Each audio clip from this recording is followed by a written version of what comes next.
말씀을 전하도록 하겠습니다. 예, 저는 어제 마라톤을 뛰고 왔습니다. 예, 그래서 어제 너무 피곤해가지고 오늘도 피곤한 것 같습니다. 그럼에도 불구하고 하나님의 말씀이 저를 통해서 여러분에게 잘 전달되기를 원하고 그 말씀으로 통하여 여러분의 영혼이 소생하고 또 우리 주님을 더 사랑하는 은혜가 있기를 주님의 이름으로 소망합니다. 저희는 계속해서 사무엘상을 보고 있습니다. 1장에서는 한나가 나오죠. 그리고 한나가 사무엘을 낳습니다. 그리고 8장까지 사무엘이 이스라엘을 다스리는 내용이 나옵니다. 그리고 9장에 누가 등장하냐면 사울이 등장합니다. 그때부터 이스라엘은 사사시대가 아니라 이제 왕 정치 시대로 변합니다. 그리고 이 사울이 하나님의 말씀에 순종하는 면도 있지만 반복해서 불순종함을 통하여 폐위를 당하게 됐고, 이제 하나님께서는 새로운 왕을 찾으시는데 그 왕이 오늘 본문에 처음 등장하게 됩니다. 한번 본문을 같이 읽고 말씀을 보도록 하겠습니다. 사무엘상 16장 1절을 큰 목소리로 함께 읽겠습니다. 시작. 여호와께서 사무엘에게 이르시되 내가 이미 사울을 버려 이스라엘 왕이 되지 못하게 하였거늘 내가 그를 위하여 언제까지 슬퍼하겠느냐. 너는 뿔에 기름을 채워 가지고 가라. 내가 너를 베들레헴 사람 이새에게로 보내리니 이는 내가 그의 아들 중에서 한 왕을 보았느니라 하시는지라. 하나님께서는 이제 더 이상 사울이 아닌 다른 왕을 준비하고 계십니다. 사울을 세우실 때 사무엘을 통해서 기름을 부어가지고 그를 왕으로 세운 것처럼 이제 새로운 왕도 이 사무엘을 통하여 기름을 부어 왕으로 세우려고 하는데요. 그런데 오늘 본문을 보니까 사무엘이 무엇을 하고 있냐면 슬퍼하고 있다고 말합니다. 그리고 지난주 말씀을 보았듯이 지난주 마지막 본문에서도 사무엘이 무엇을 하고 있냐면 슬퍼하며 다시는 사울을 만나지 않았다고 합니다. 슬퍼했다는 단어가 2번 나오고 장이 바뀌면서도 계속 나오는 것을 보아 이 사무엘이 그저 멜로 영화나 어떤 슬픈 이야기를 듣고 슬퍼하는 정도가 아니라 심히 그 영혼이 무너질 만큼 깊이 슬퍼하고 있는 중이라는 것입니다. 그런데 하나님께서는 그의 슬픔을 이제는 책망하시며 새로운 일을 시작하라고 말씀하십니다. 아마도 사무엘의 슬픔에는 여러 가지 이유가 있을 것입니다. 가장 먼저는 오늘 본문에 나오는 것처럼 사울 그를 위하여 슬퍼하고 있습니다. 사무엘은 사울을 처음 만났을 때 나이가 많은 상태였습니다. 그리고 그 나이가 많아지기까지 사무엘 다음으로 이 나라를 지킬 자가 없던 상태였습니다. 그에게는 2 아들 있었지만 그 2 아들은 하나님 앞에 불의한 자였고 그가 죽을 날을 향하여 다가가고 있는데 그 다음 지도자가 없는 상태인 거죠. 그때 하나님께서 이 사울을 사무엘에게 보여주십니다. 이 사울을 만났을 때 사울은 아주 젊고 청년이었겠죠. 그런데 이 사울이 무엇을 하다 만났냐면 아버지의 나귀를 찾다 만났죠. 그리고 그 나귀를 찾는 것을 찾다가 더 이상 찾으면 아버지가 우리를 염려하실까 하며 집으로 돌아가려고 합니다. 그리고 예전에도 들었지만 사환의 말을 귀 기울이는 아주 겸손한 자라고 평가를 할 수도 있고요. 그러한 사무엘을 만났을 때 너무나도 기뻤을 것입니다. 그래서 그에게 앞으로 이스라엘에 일어날 모든 일들을 이야기해주고 너가 이 나라의 첫 번째 왕으로서 어떻게 해야 할지에 대해서 밤새 그 지붕에서 이야기를 나눴다고 성경은 말합니다. 그런데 그러한 사울이 이제 왕이 되자 타락을 합니다. 1번 실수하고 2번 실수하고 끝까지 실수하는, 이것은 실수가 아니라 하나님 앞에 완악한 마음을 가지는 것을 사무엘이 봅니다. 그러니 사무엘은 아주 슬플 수밖에 없습니다. 마치 우리가 어떤 아이, 특히 교회에서는 그런 거 볼 수 있죠. 어떤 아이가 교회에서 초등학교 때부터 또 유치원 때부터 잘하는 것을 지켜보는데 이 아이가 대학생이 되면서 교회를 떠나는 그런 모습을 볼 때 우리는 마음이 많이 아플 것입니다. 심지어 사무엘은 이것을 예견하고 있었습니다. 이스라엘 백성이 왕을 요구할 때 이렇게 얘기했거든요. 그 왕은 너희의 아들들을 빼앗을 것이고 딸들을 빼앗을 것이고 너희들의 재산, 재물, 포도나무, 감람나무 이러한 것들을 뺏어갈 것이라고 이야기했는데 실제로 사울이 그러한 행위들을 하고 결국 자기밖에 모르는 왕이 되는 것을 보면서 너무나도 괴로웠을 것입니다. 그리고 그렇게 사울이 타락해 가면서 함께 무엇이 타락해 가냐면 이스라엘도 타락해 가겠죠. 그러한 이스라엘을 보면서 또 슬펐을 것입니다. 이 사사 시대와 왕위 시대의 가장 큰 차이는 무엇이냐면, 사사도 어쨌든 지도자를 세워서 정치하는 거고 왕도 어떤 한 사람을 세워서 정치하는 건데, 가장 큰 차이가 뭐냐면, 사사 시대 때는 어떠한 사사가 타락을 했을 때 하나님께서는 다른 사사를 세우십니다. 그런데 왕 시대에는 왕이 타락하면 다른 왕을 세우실까요? 그러지 않습니다. 그 왕이 죽고 그 다음 왕의 계승을 받는 사람이 등장할 때까지 그 타락이 지속된다는 것입니다. 그래서 성경을 보면은 이스라엘 왕들의 이야기를 볼 때 항상 왕이 타락하고 그와 더불어 누가 타락하냐면 나라가 타락하는 것을 볼 수 있습니다. 왕이 타락해서 나라가 타락할 때 백성들이 반기를 하는 것이 아니라 같이 타락한다는 거죠. 그리고 그 왕이 죽고 새로운 왕이 등장해서야 비로소 회복이 되든 계속 타락의 길을 가든 그렇게 됩니다. 그러니 사무엘은 자신이 평생 동안 다스렸던 이 이스라엘이 왕과 함께 타락하는 것을 보면서 매우 슬퍼했을 것입니다. 그리고 실제로 사울이 지난주 본문에서 폐위를 당하고 오늘 본문에서 새로운 왕이 등극하는데도 불구하고 실제로 사울이 그 왕권을 물려줄 때는 언제냐면 대략 10년에서 20년이 지난 후입니다. 왜냐하면 오늘 본문에서 나중에 나오겠지만 다윗이 왕으로 기름 부음을 받는다 할지라도 그가 실제로 왕이 되는 것은 수십 년 뒤의 일이기 때문입니다. 그만큼 이스라엘은 계속해서 타락하고 있습니다. 그리고 저는 이런 점에서 사무엘의 슬픔을 아주 간접적으로 경험한 적이 있습니다. 바로 교회 직분자의 타락입니다. 성경에는 항존직이라는 게 나옵니다. 항존직이 무엇이냐면 쉽게 말하면 하나님께서 세우신 직분이 항상 있다는 것입니다. 그런데 사람들이 이것을 어떻게 이해하냐면 한 번 목사는 영원한 목사 혹은 한 번 장로는 영원한 장로 이렇게 이해를 합니다. 그러나 성경에서 말하는 항존직은 그 개개인에게 항존직을 얘기하는 것이 아니라 이 교회의 항존직을 얘기한다는 것입니다. 무슨 말이냐면 교회의 장로와 집사는 영원하다는 것을 이야기하는 거지 어떤 사람이 목사 되면 그 사람은 영원히 목사다 이 뜻이 아니라는 거죠. 그래서 교회에서는 무엇을 행하냐면 장로나 집사가 소위 말해서 타락을 하고 배교할 때에 그들을 반드시 치리를 합니다. 치리를 해서 그 직분을 순수하게 계속 유지를 시킵니다. 그런데 만일 우리가 생각하는 것처럼 그래도 목사인데 그래도 장로인데 그래도 집사인데 하면서 치리를 하지 않는다면 그 사람은 괜찮을지 몰라도 무엇이 위협이 되냐면 그 직분 자체가 위협이 되죠. 왜냐하면 타락한 자가 그 직분을 계속 쥐고 있기 때문입니다. 마치 사울이 타락했음에도 불구하고 계속 왕으로 있는 것처럼 말입니다. 그리고 실제로 제가 아는 지인이 한 번은 저한테 이런 하소연을 하는 겁니다. 당시 제 친구가 이제 부교육자로 있을 때 담임 목사님이 이제 불의한 것들을 행하면서도 너무 아무렇지 않게 행하는 걸 옆에서 지켜본다는 거예요. 여러분, 목사님이 잘못을 저지르면 어떻게 이걸 해결하는지 알고 있어요?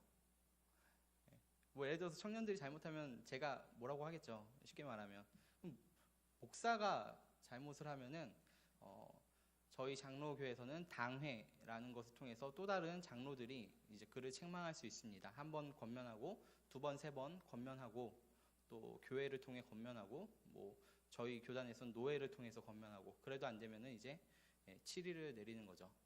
그런데 이 교회는 작은 교회라 장로님들이 없는 거예요. 그러니까 당회가 없는 교회인 거죠.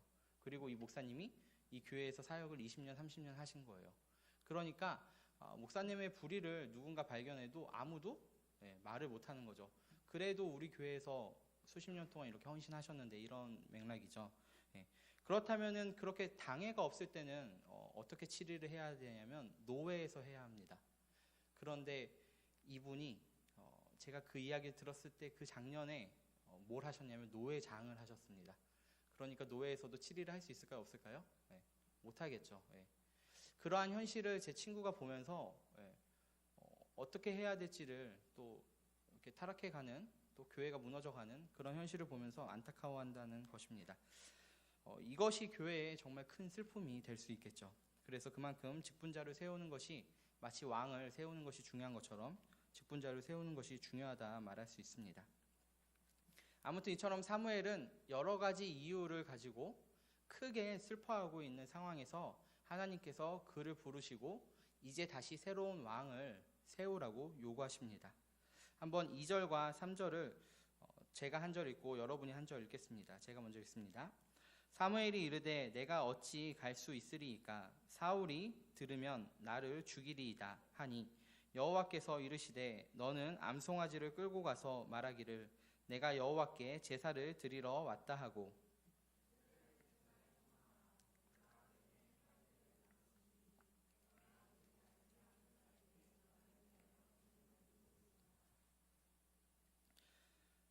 사무엘이 하나님의 명령을 듣자 가장 먼저 한 말이 무엇이냐면 못 갑니다라는 거예요. 만약에 가면 어떻게 되는 거죠? 사울이 그 소식을 듣고 저를 죽일까 합니다라고 이야기를 하는 거죠. 왜냐하면 여전히 사울은 이스라엘의 왕이었기 때문입니다. 그러자 하나님께서는 말씀하시기를 그냥 가지 말고 암송아지를 데리고 가라고 합니다. 여기서 정확하진 않지만 유추할 수 있는 것은 암송아지를 이렇게 드리는 제사법 중에 하나가 화목제거든요. 화목제는 특별한 일이 없어도 우리가 이렇게 하나님께 기쁘고 감사할 때 감사원금 드리듯이 하는 것이 화목제예요. 그래서 언제든 화목제는 드릴 수 있는 거죠. 그래서 암송아지를 데리고 가서 제사를 드리고 그에게 기름을 부으라고 말합니다. 그런데 저는 이제 항상 성경을 볼 때 주어를 이렇게 주로 보는 습관이 있거든요. 주어 알죠? 주어 뭐 있죠? 그 다음 동사, 목적어 뭐 이런 거. 주어를 보면은 이렇게 나옵니다. 3절에 내가 내게 행할 일을 가르치고 내가 내게 하는 자에게는 나를 위하여 기름을 부으라고 말씀하십니다. 무슨 말이냐면 지금 사무엘에게 기름을 부으러 가라고 했잖아요. 근데 사무엘이 이거를 저는 못합니다. 저는 이걸 하면 사울이 듣고 저를 죽일 겁니다. 라고 했을 때 하나님이 사무엘에게 요구하신 것은 너는 가서 제사를 드려라. 그 왕을 세우는 건 누가 하신다는 거죠? 하나님께서 하신다는 거예요. 내가 내게 행할 일을 그때 가면 가르쳐주고 내가 내게 알게 하는 자에게 나를 위하여 기름을 부으라고 말씀하시는 것입니다. 그러니까 저는 이 본문 이렇게 순간 처음 읽을 때 이런 생각이 드는 거예요. 하나님도 트릭을 쓰시나? 마치 기름을 부으러 가야 되는데 위협이 있으니까 제사 드리는 척하고 이렇게 기름을 부으러 가는 거 이건 그러니까 거짓말 아닌가? 뭐 계명에 어긋나는 거 아닌가라고 생각을 했는데 이렇게 계속 책들을 찾아보고 보다 보니까 하나님께서 처음부터 사무엘에게 요구하시는 것은 제사를 드리는 것이고 제사를 드릴 때 비로소 거기서 가르쳐 준다고 말씀하시는 겁니다. 그래서 사무엘은 하나님의 말씀에 순종해서 이제 베들레헴으로 갑니다. 당시 사무엘은 라마라는 지역에 있었는데 베들레헴은 그 라마라는 지역 근처에 있는 아주 작은 마을입니다. 성경에 베들레헴이라는 단어를 찾으면 창세기에 한두 번 나오고 사사기에 몇 번 나오고 이제 사무엘상에 나옵니다. 그리고 룻기에도 잠깐 나오는데요. 룻기 주인공이 누구냐면 이제 뭐 룻이잖아요, 대표적으로. 근데 이야기의 시작은 룻이 시작이 되는 것이 아니라 룻의 이제 시어머니인 나오미의 이야기로 시작합니다. 나오미가 이 베들레헴 사람이었어요. 그런데 흉년이 들어서 이제 모압으로 갔는데 모압에서 이제 룻을 며느리로 삼은 거죠. 그리고 시간이 지나면서 남편도 죽고 두 아들도 죽으니까 다시 베들레헴으로 옵니다. 그리고 거기서 룻이 누굴 만나죠? 보아스를 만나고 보아스가 결혼해서 아들을 낳는데 그 아들의 이름이 오벳입니다. 그리고 그 오벳은 뭐 또 커서 결혼을 하고 아들을 낳겠죠. 그 아들이 이새이고 이새의 아들이 다윗입니다. 즉 룻 보아스를 비롯하여 이 베들레헴에서 이 가문이 계속해서 살고 있는 거고 장차 나중에 그 베들레헴에서 누가 태어났냐면 다윗의 후손인 예수님이 태어납니다. 그들은 쭉 베들레헴에서 살았습니다. 이전에는 성경이 주로 어떤 지역을 얘기했냐면 라마나 미스바, 무슨 전쟁이 일어나거나 큰일이 있을 때 항상 미스바를 주목하거든요. 그런데 이 다윗을 기점으로 이제 어디가 주목되게 되냐면 베들레헴이 주목되게 되고 그곳에서 우리 주님이 태어나신다는 겁니다. 4절을 보면 이렇게 말합니다. 사무엘이 여호와의 말씀대로 행하여 베들레헴에 이름에 성읍 장로들이 떨며 그를 영접하여 이르되 평강을 위하여 오십니까? 라고 묻습니다. 당시 선지자가 어떤 지역을 방문한다는 것은 크게 두 가지 의미를 갖고 있죠. 하나는 긍정적인 의미, 좋은 소식, 기쁜 일을 전하러 오거나 뭐 당연히 두 번째 의미는 반대겠죠. 나쁜 소식, 나쁜 의미를 가지고 찾아오는 경우입니다. 그런데 이 제사장들은 이미 이 사무엘이 사울을 패했다는 것을 다 알고 있어요. 비록 사울이 마지막에 사무엘에게 무엇을 요구했냐면 그래도 나와 함께 제사를 드립시다라고 해서 결국 드리고 이제 떠나거든요. 그럼에도 불구하고 사무엘이 더 나아가 하나님이 이제 더 이상 사울을 왕으로 여기지 않는 것을 이스라엘 모든 백성들이 다 알고 있는 거죠. 그리고 이 장로들도 알고 있는 상황입니다. 그런데 이러한 상황에 이 사무엘이 평소에는 오지 않는 자기 지역에 찾아온다는 거예요. 그것도 제사를 드리러. 이 부분에 대해서 학자들은 여러 견해가 있는데 처음부터 베들레헴에 제사를 드리는 장소가 있었다라고 주장하는 사람들도 있고 성경에 그런 근거가 하나도 없기 때문에 제사를 드리지 않는 곳인데 사무엘이 제사를 드리러 간다라고 볼 수도 있습니다. 만약에 후자라고 하면 그 장로들은 더 당황하겠죠. 제사를 드리려면 이 지역이 아니라 제사를 원래 드리는 그곳으로 가야 되는데 자신의 지역으로 오면서 제사를 드리겠다고 하니 그 제사가 그저 정말 하나님께 제사를 드리기 위하여 가는 것이 아니라 그것을 비롯해 많은 그 뒤에 숨어있는 것들이 있다는 것을 감지하고 그러니 두렵고 떨리는 마음으로 당신이 정말 평강을 위해 우리 지역에 오신 건지 아니면 다른 어떠한 일을 위해 오신 건지를 묻는 겁니다. 그리고 이 질문에 사무엘은 이렇게 대답합니다. 5절인데요. 이르되 평강을 위함이니라. 내가 여호와께 제사하러 왔으니 스스로 성결하게 하고 와서 나와 함께 제사하자 하고 이새와 그의 아들들을 성결하게 하고 제사에 청하니라. 사무엘은 자신이 왜 왔냐 하면 평강을 위하여 왔다라고 이야기합니다. 우리 생각에는 평강이 사울이 조금 잘못했어도 그를 그래도 왕인데 그래도 첫 번째 왕인데 그래도 예전에는 잘했었는데 그러니 그를 그래도 세워서 끝까지 우리나라의 왕으로 이스라엘의 왕으로 이렇게 모시면서 가는 것이 평강 아닌가라고 생각할 수 있는데 지금 하나님께서 이스라엘 백성에게 주시는 평강은 어떤 평강이냐면 사울 하나님 앞에 불의한 자를 폐위하고 새로운 사람을 세우는 것이 평강이라는 것입니다. 그러니 이 장로들의 입장에서는 이것이 굉장히 두렵고 떨리는 일이지만 사무엘 그리고 하나님에게서는 이것이 진정으로 평강을 이루는 시작점이라는 것을 볼 수 있습니다. 성경은 새 포도주는 새 부대에 담으라고 이야기를 합니다. 이에 사무엘은 베드로 장로들과 함께 제사를 드립니다. 그런데 제사를 드릴 때 그저 드리지 않고 이새와 그 아들들을 초청을 하죠. 그리고 아들들을 모두 데리고 와서 제사를 드립니다.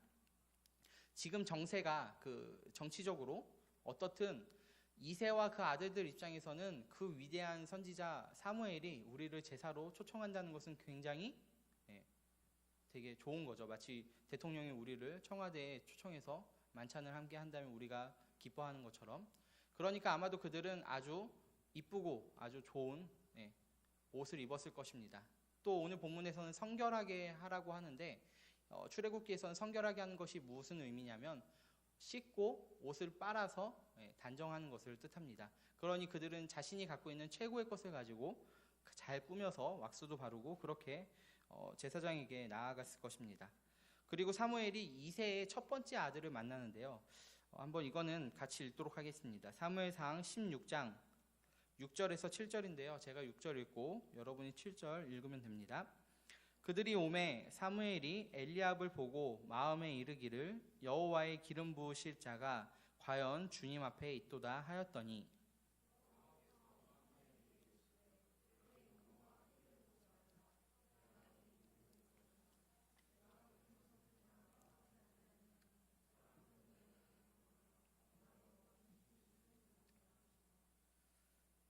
지금 방금 읽은 본문 내용이 무엇이냐면 이제 엘리압 이새의 첫 번째 아들인 엘리압이 사무엘 앞으로 왔는데 사무엘이 그를 보니까 딱 어떤 감이에요?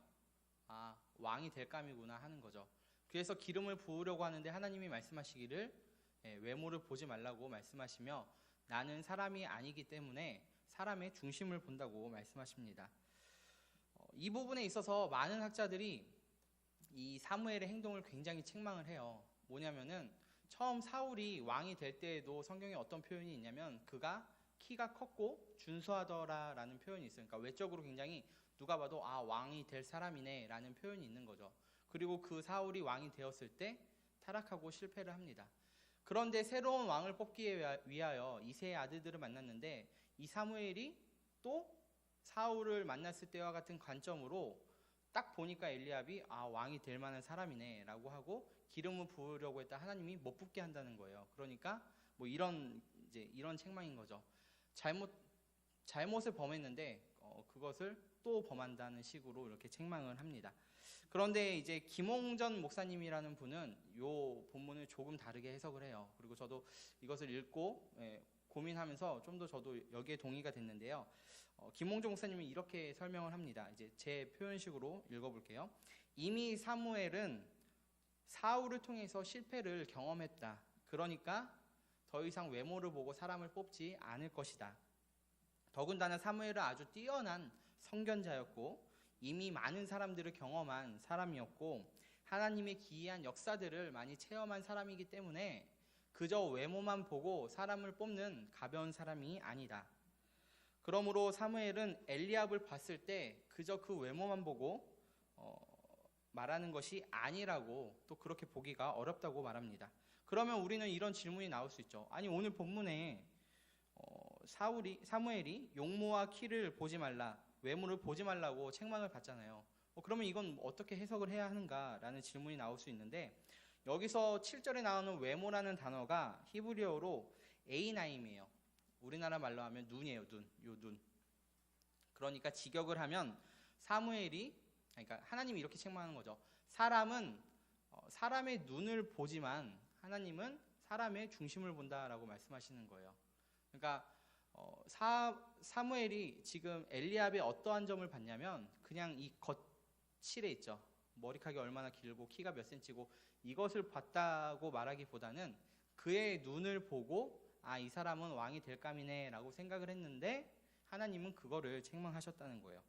가령 종종 영화를 보면 이런 류의 영화가 있습니다. 어떤 영화인지 제가 잘 기억이 안 나서 그냥 예를 들면 어떤 나라에 큰 어려움이 닥칩니다. 그래서 영웅을 찾아야 돼요. 그런데 영웅이 될 만한 사람들을 찾아다니니까 정작 영웅이 되기에는 조금씩 부족한 거예요. 그래서 더 이상 영웅을 찾지 못하고 나라로 돌아가는데 돌아가는 그 길에 어떤 거지를 만납니다. 근데 이 거지가 겉은 굉장히 허름한데 눈빛이 아주 초롱한 거예요. 그래서 그 사람이 볼 때 이 사람은 우리를 난세에서부터 구원할 수 있을 만한 사람이다라는 걸 직감한 거죠. 그 눈을 보고.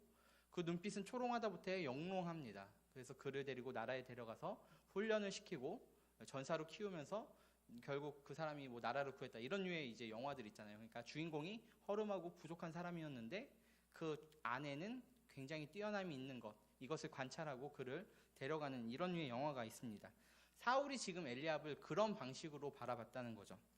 즉 사울이 엘리압을 볼 때 그가 근육이 얼마나 많고 뭐 칼을 몇 개씩 들 수 있는지 이런 걸 그런 외모를 보고 판단한 것이 아니라 사무엘도 나름 많은 사람을 만나고 많은 사람을 경험했고 또 사울을 통해서 사람을 믿어서는 안 된다는 것들을 많이 경험하면서 그 엘리압을 봤을 때 이 사람은 단순히 외모뿐만이 아니라 그 눈을 봐도 이 사람은 뭔가 될 만한 비범한 사람이구나 라는 걸 발견했다는 거예요. 마치 관상이라는 영화에서 그 관상을 보고 그 사람의 외모뿐만 아니라 그 내면 그 이정재가 왕이 될 때 그 왕이 될 만한 어떤 야망이나 잔인함까지도 발견하고 그를 왕이라고 여겼던 그런 것처럼 지금 사무엘이 엘리압을 볼 때 그걸 발견한 겁니다. 더군다나 이새의 아들 중에서 기름을 부으라고 했는데 지금 이새가 모든 아들들을 데리고 왔거든요. 7명이라고 나오는데 그 아들들을 다 봤는데 그 중에 제일 그럴 만한 사람이 엘리압이었기 때문에 그에게 기름을 부으려고 했던 것입니다. 그런데 하나님은 그것도 아니라고 이야기하는 거죠. 하나님은 사람은 외모를 보고 키를 보고 더 나아가 사무엘 너는 그 사람의 눈을 보면서 그의 내면을 보고 그를 선택하려 할지 몰라도 나 하나님은 사람의 외모도 아니고 사람의 내면도 아니고 심지어 어떤 것이냐면 그 사람 영혼의 중심 가장 깊숙한 그곳을 보고 하나님은 그를 판단하신다고 말씀하시는 겁니다. 지난주에도 말씀드렸지만 이 구약에서 어떤 이야기들이 전개될 때 하나님이 이 이야기들을 많은 이야기들 중에 왜 이 이야기들을 성경책에 넣냐 하면은 단순히 이 이야기에 정보 전달을 하기 위해서 넣으신 것이 아니라 이 이야기를 통해서 결국 말하고 싶으신 바, 즉 하나님이 어떠한 분이시고 하나님이 어떻게 역사하셨는지를 우리에게 가르쳐 주기 위해서 이런 이야기들이 있다고 말씀을 드렸어요. 그래서 지난주에는 하나님에 대해서 어떤 부분을 배웠냐면, 하나님은 사람이 아니시니 거짓이 없고 변개함이 없다 하며 하나님의 불변함에 대해서, 변치 않는 분에 대해서 말씀을 드렸다면, 오늘 본문은 하나님에 대해서 어떤 걸 가르쳐 주냐면, 하나님은 사람이 아니라서 외모를 보지 않고 중심을 보는 분이라는 걸 오늘 본문이 우리에게 하나님에 대해서 가르쳐 준다는 것입니다. 그리고 저는 하나님이 우리의 외모나 심지어 우리의 어떤 내면적인 것들, 그런 것들을 넘어서 우리의 중심을 보고 우리를 판단하신다는 점에서 여러분에게 이렇게 권면하고 싶습니다. 여러분이 신앙생활을 할 때 항상 경건한 태도와 신중하고 진중한 태도로 신앙생활을 하라는 것입니다. 성경에는 부모 공경에 대한 이야기가 많이 나와요. 그리고 공경이라는 단어는 이제 무겁다라는 의미를 가지고 있습니다. 그러니까 성경에서 말하는 공경은 한 달에 어머니에게 100만 원 용돈 주면 그게 공경이라는 것이 아니라, 그 어머니의 말과 행동, 그 어머니 자체를 무겁게 여기고 가볍게 여기지 않고 진지하게 대하는 태도가 공경이라는 것입니다. 그리고 부모를 공경하라는 그 하나님의 말씀은 결국 부모를 넘어서 누구를 공경하라 우리에게 가르쳐 주냐면, 하나님 그분을 공경하라고 이야기를 하는 거죠. 그런데 오늘 본문에서는 하나님께서 우리를 우리의 것이나 외형적인 것이 아니라 우리의 중심, 우리 영혼 깊숙이 있는 그 어떠함을 보고 우리를 판단하신다고 말합니다. 그렇기 때문에 우리는 사람 앞에서, 부모님 앞에 서서 우리는 무겁게 또 진중하게 신중하게 살아야 하지만, 하나님 앞에서도 그렇게 무겁고 진중하고 신중한 신앙생활관을 가져야 된다는 거예요. 저는 젊었을 때는 별로 그렇지 못했죠. 제 예인데요. 저가 청년 때는 정말 장난이 아니었습니다. 저는 교회에서 평생 자랐기 때문에 교회를 놀이터로 여기고 산 사람이었습니다. 유일하게 목사님한테 대드는 사람이기도 했고, 또 교회에서 뭘 하면은 항상 열심을 다해서 했죠. 뭐 가령 예를 들어서 찬양이라고 하면 찬양도 정말 장난 아니게 불렀습니다. 여러분 지금 상상도 못할 텐데요. 저는 항상 맨 앞에서 두 손을 들고 뛰며 찬양을 부르는데, 그것도 하이톤으로 꼭 찬양을 불렀습니다. 제가 하이톤으로 불렀다는 게 여러분 무슨 의미인지 모르겠지만, 여기 청년들 중에 저랑 노래방을 갔다 온 친구가 있는데 그 친구는 이해를 할 겁니다. 엄청나게 하이톤으로 노래를 불렀습니다. 한 옥타브로 높여서 부르는 거죠. 그리고 문제는 그렇게 찬양을 하다가 보면 찬양을 하고 집에 돌아갈 때 여전히 공허함이 느껴지는 거예요. 그러면은 또 어디를 찾을까요? 또 다른 워십팀을 찾겠죠. 그래서 더 좋은데, 더 새로운데, 더 신식. 한창 예수전도단 좋아하다가 마커스가 나왔을 때 난리가 났었습니다. 뭐 이런 식인 거예요. 그러다 헤리티지를 만났을 때는 정말 저는 그랬습니다. 그리고 그때 당시 제가 가장 좋아했던 그룹은 이스라엘 휴튼이었습니다. 그리고 기도도 마찬가지였어요. 전혀 공감을 못 하시는 것 같아요, 제가. 기도도 마찬가지입니다. 저는 기도를 엄청 했습니다. 기도 원에서 자랐고요. 뭐 금식에 대해서도 몇 번 말씀드렸죠. 청년 때에는 수년 동안 새벽 예배를 참석했고, 청년이 되고는 사역자 되기까지 새벽 예배를 나왔죠. 그리고 철야를 했고요. 또 청년들끼리 모여서 따로 금요 철야 이후에 밤새는 철야를 가지기도 했습니다. 그리고 그것도 그냥 안 합니다. 손을 들고 큰 소리로 기도를 하죠.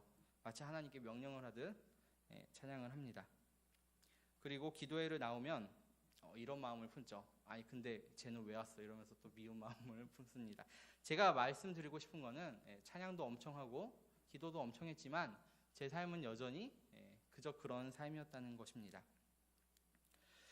그런데 여기서 문제는, 제가 찬양과 기도를 엄청나게 하면 할수록 제 삶이 그대로이잖아요. 그러면 저의 찬양과 기도가 어떻게 되냐면, 엄청 하면 할수록 굉장히 가벼운 것이 돼요. 왜냐하면 그에 따르는 삶은 살지 않기 때문인 거죠. 괴리감이 커지면 커질수록 그것이 하나님 앞에 가볍고 외식적인 것이 되어버린다는 것입니다.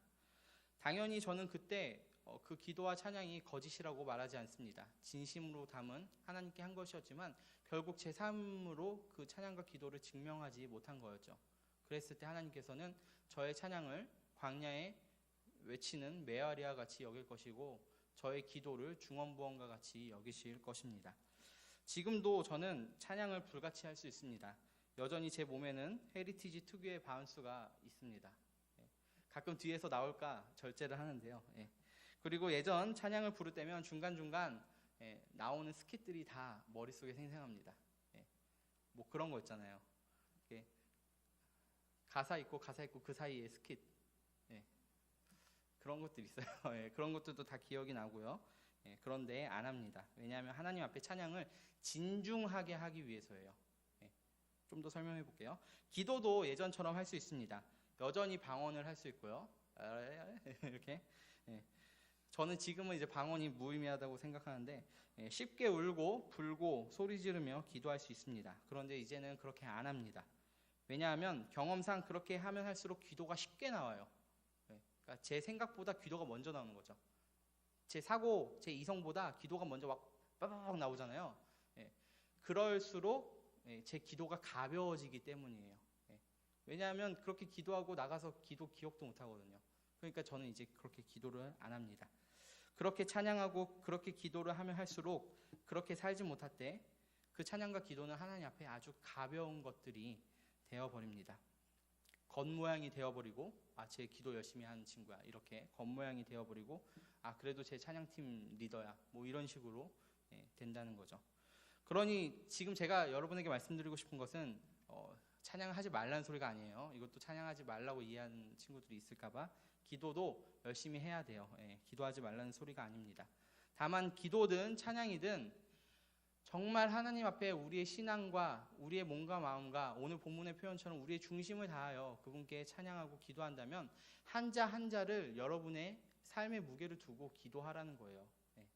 그저 시간 됐으니까 하는 기도나 찬양이 아니라 정말 진지하게 임하고 그 곡조나 고백에 정말 온 힘을 쏟아서 찬양을 또 기도를 하라는 것입니다.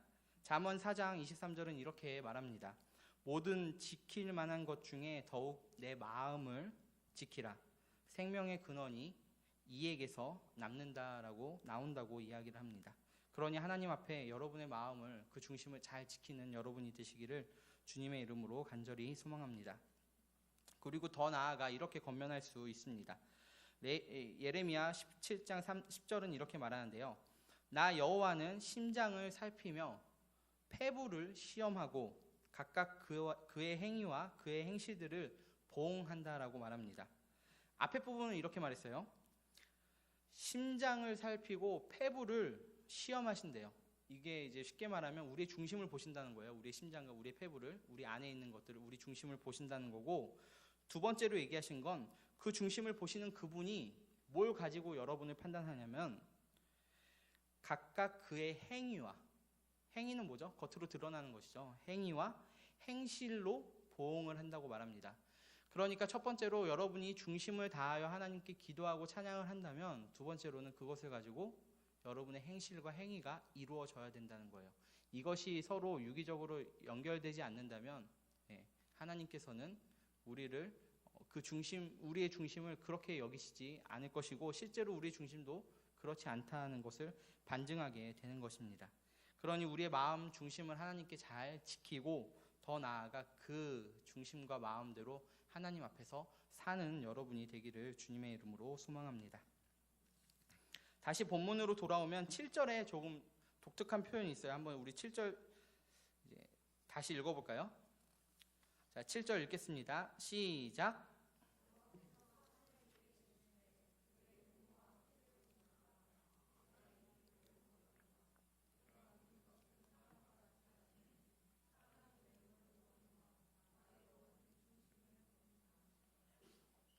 네, 방금 사람은 외모를 보거니와 하나님은 중심을 본다는 부분을 말씀을 드렸고, 여기서 조금 독특한 것이 그의 용모와 키를 보지 말라, 내가 이미 그를 버렸다고 이야기를 합니다. 여기서 지금 버렸다는 대상이 엘리압이잖아요. 사무엘은 엘리압을 지금 만난 사람이에요. 그런데 하나님이 그를 이미 버렸다고 표현을 하시는 거예요. 버렸다는 거는 어떤 전제가 있죠? 가지고 있거나 사용한 전제가 있어야 되잖아요. 근데 그것을 버렸다고 말하고 심지어 확정하기 위해서 임이라는 표현을 쓰십니다.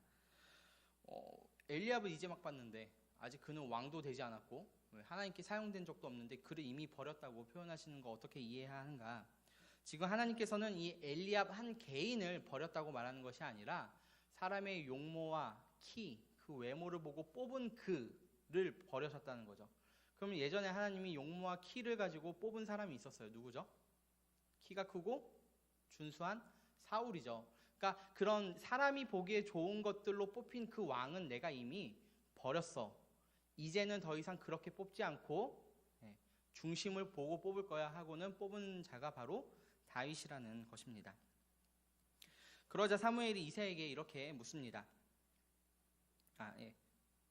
그렇게 다시 할게요. 그렇게 엘리압이 왔을 때 사무엘이 엘리압에게 기름을 붓지 않습니다. 그리고 그 다음 아들이 와도 기름을 붓지 않고 그 다음 아들이 와도 기름을 붓지 않아요. 그렇게 그 자리에 모인 모든 아들들을 다 지나갔지만 그들에게 기름을 붓지 않습니다. 그리고 사무엘이 이렇게 이새에게 물어봅니다. 11절인데요. 제가 읽습니다. 또 사무엘이 이새에게 이르되 내 아들들이 다 여기 있느냐? 이새가 이르되 아직 막내가 남았는데 그는 양을 지키나이다. 사무엘이 이새에게 이르되 사람을 보내어 그를 데려오라. 그가 여기 오기까지는 우리가 식사 자리에 앉지 아니하겠노라 라고 말을 합니다. 사무엘이 물은 거예요. 그 아들들을 다 봐도 하나님이 기름을 부으라 말씀하시지 않으니까 여기 있는 아들이 전부냐라고 말을 하죠. 그제서야 이새는 이렇게 이야기를 합니다. 막내 아들이 있는데 그 아들은 양을 치고 있어요 라고 이야기하는 거죠. 여기서 막내라는 단어가 카톤이라는 단어인데 작다라는 뜻을 갖고 있습니다. 그러니까 아주 작은 아이 하나 있는데 그 조그만 애 하나 있는데 그 친구는 그 아이는 지금 양을 치고 있다고 이야기를 하는 거예요.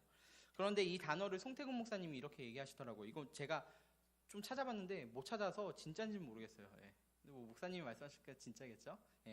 그 카톤, 그러니까 그 막내라는 단어에는 비속어로도 쓰이는 경우가 있는데 그럴 때는 어떤 뜻을 갖고 있냐면 찌꺼기라는 뜻을 갖고 있다고 합니다. 그러니까 우리나라 말로 좀 더 이렇게 이해 쉽게 표현을 하면 찌끄레기 같은 거.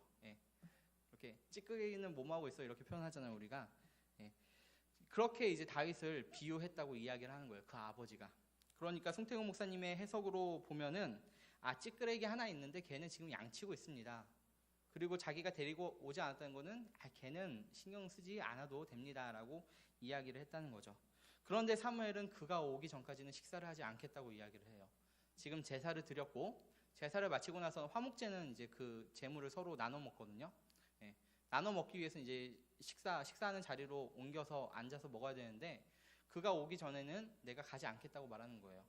오늘 본문이 정확히 말하고 있지 않지만 지금 이 자리에 베들레헴 장로들이 있을 수도 있죠. 왜냐하면 그 베들레헴 장로들을 먼저 만나서 했으니까. 그러니까 사무엘이 지금 그 아들 안 오면 나 안 움직일 거야 이렇게 얘기한 거고 그 뒤에 누가 쭉 있는 거죠. 그 베들레헴 모든 어르신들이 다 있는 거예요. 그러니까 이새 입장에서는 굉장히 난처하죠.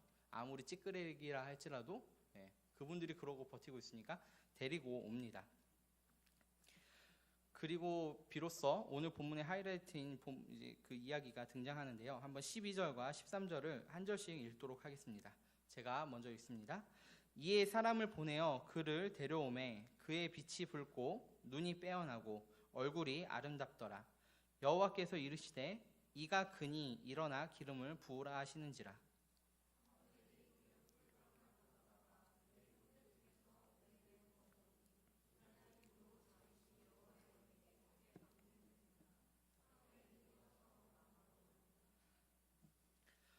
드디어 이제 그 새로운 왕이 될 그 작은 아이를 데리고 옵니다.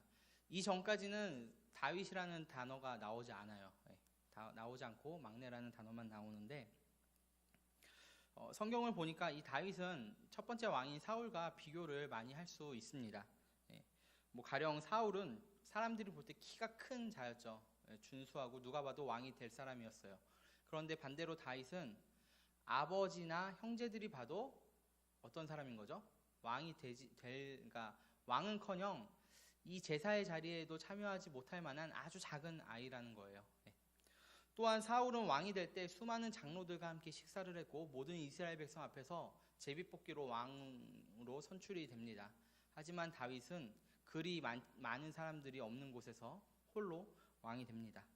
또한 사울은 환호를 받으면서 왕이 되었습니다.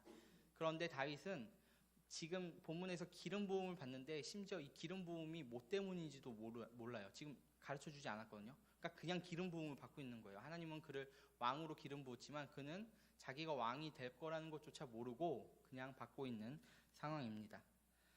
그러나 반대로 그들이 보기에 좋았던 그 왕 사울은 이스라엘 백성을 근심하게 만드는 자였어요. 전쟁 중에 먹지 말라 하고 요나단이 그것을 보면서 참으로 우리 아버지는 근심하게 만드는 자다라고 이야기합니다. 그러나 오늘 본문에 나오는 이 작은 아이는 장차 이스라엘 백성에게 평강을 주는 아이로 자라나게 됩니다. 사무엘이 처음 올 때 장로들이 물어봤죠. 평강을 위해서 오셨습니까? 라고 하자 사무엘이 평강을 위해서 왔습니다 라고 대답을 해요. 그리고 그 평강을 위해서 누구에게 기름을 부으냐면 이 작은 아이에게 기름을 붓죠.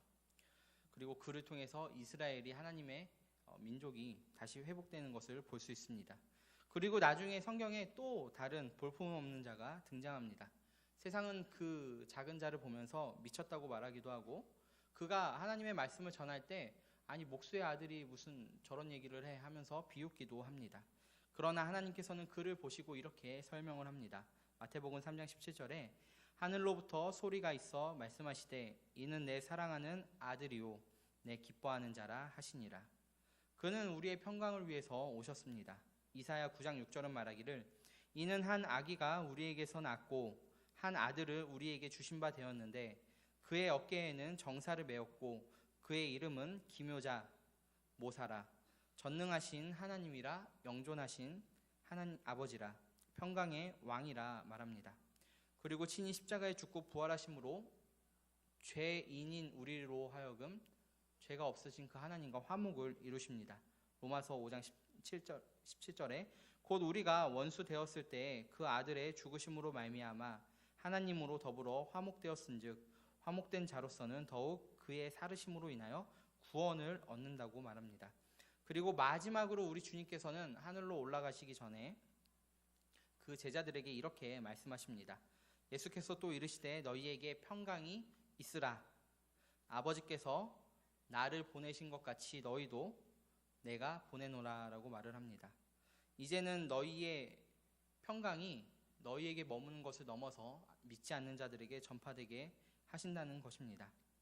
이렇게 하나님께서는 이 작은 아이를 통해서 나라를 세우시고 또 그의 독생자를 통해서 우리를 구원하십니다.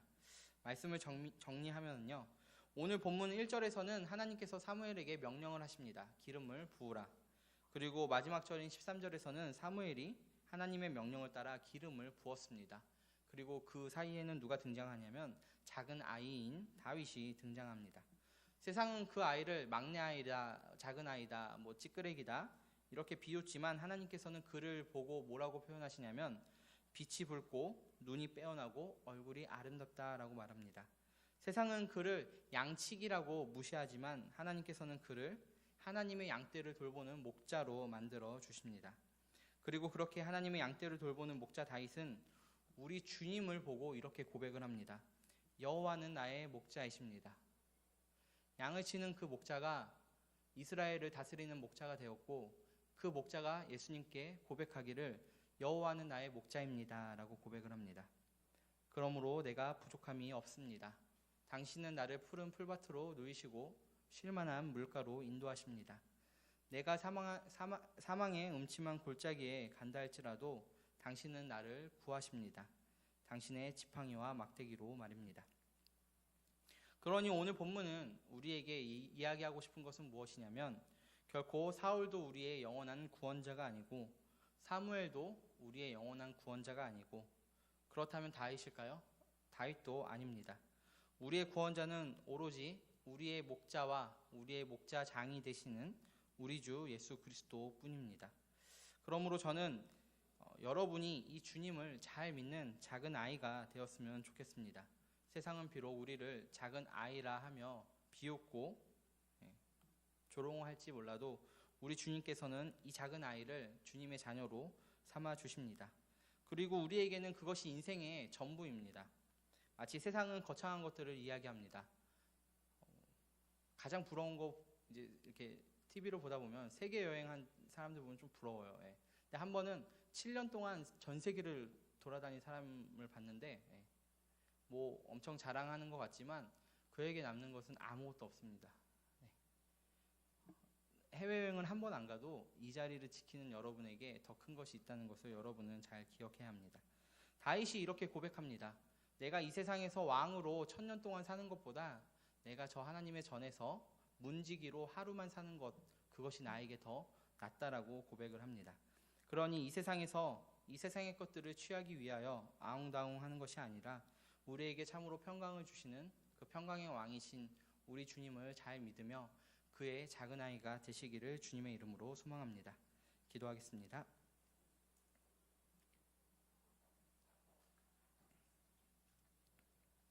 참으로 사랑이 많으시고 은혜로우신 하나님 아버지, 오늘 새로운 왕을 세우는 하나님의 본문을 보았습니다.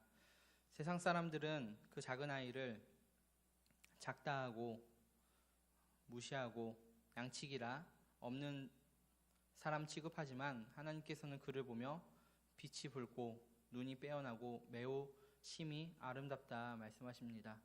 세상이 우리를 볼 때 세상의 눈으로는 우리가 부족해 보일 수도 있고 연약해 보일 수도 있고 무엇 하나 잘하는 것이 없어 보일 수도 있지만 우리 주님께서 우리를 보실 때에는 누구보다도 아름답고 주님의 기쁨이 되고 주님의 즐거움이 되는 주님의 자녀가 되기를 간절히 소망합니다.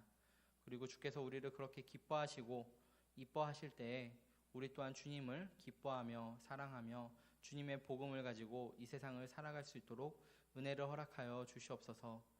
주님의 은혜와 도우심이 있지 않으면 그 어린 아이인 양치기는 결코 왕이 될 수 없습니다. 그러니 오늘도 우리에게 주님의 은혜가 있지 아니하면 우리는 결코 이 세상을 살 수 없을 것입니다.